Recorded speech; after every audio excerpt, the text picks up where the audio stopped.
bars is negative, that's what the first condition says, it wouldn't be correct to say it's this when you break it up to the piecewise function, because, again, x is actually negative by assumption, so we need to tack on an extra negative. Okay, so the moral of the story is, when you have absolute value, you either basically just remove the absolute value, the bars, and put it in parentheses, or you put it in parentheses and you have to put a minus sign out front. Typically with these limit problems, that's what you have to do, is just rewrite it depending on the limit. Okay, so notice again, the other thing I want to point out too is we break it up at the value where the inside is 0. Okay, so I'm going to do the same thing here with absolute value of x minus 1. I'm going to break it up. Okay, so notice if I break up absolute value of x minus 1, okay, well now the place I'm going to break it up is going to be basically at 1, because that's what makes the inside 0. So we'll make it less than 1 and then greater than or equal to 1. That'll be my restrictions on the domain. Notice if I take something, I'm going to do the second one again. Notice if I take something that's greater than or equal to 1, when I plug it inside of the absolute value, I'm already going to get a positive number, or 0. But basically that value I get would be correct. Okay, if I plug a value in smaller than 1 inside of the bars, it's going to be a negative number. So x minus 1 is now negative. I'll tag an extra negative in there to make it positive. Alright, so that's one idea that we're going to incorporate into this problem. So, okay, again, we're interested in the limit as x approaches 1. Of this absolute value x minus 1 over x minus 1.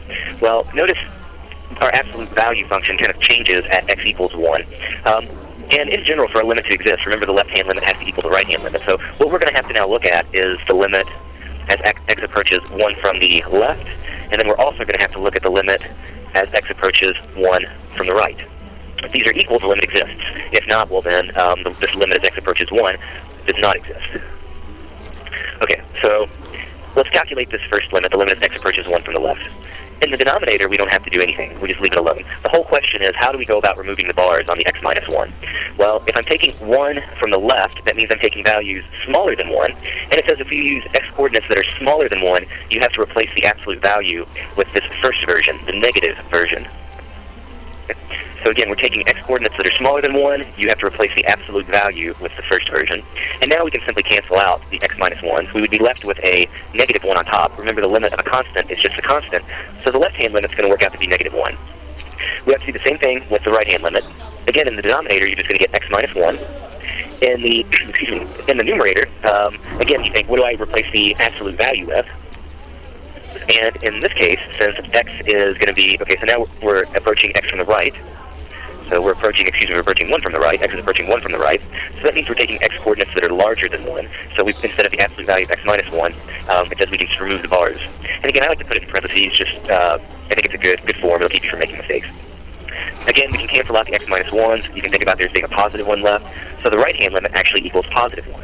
Well, since the left-hand limit doesn't equal the right-hand limit, our conclusion is that this original limit does not exist. Okay, so we can conclude that the limit as x approaches 1 of absolute value of x minus 1 over x minus 1, we would say that this limit does not exist.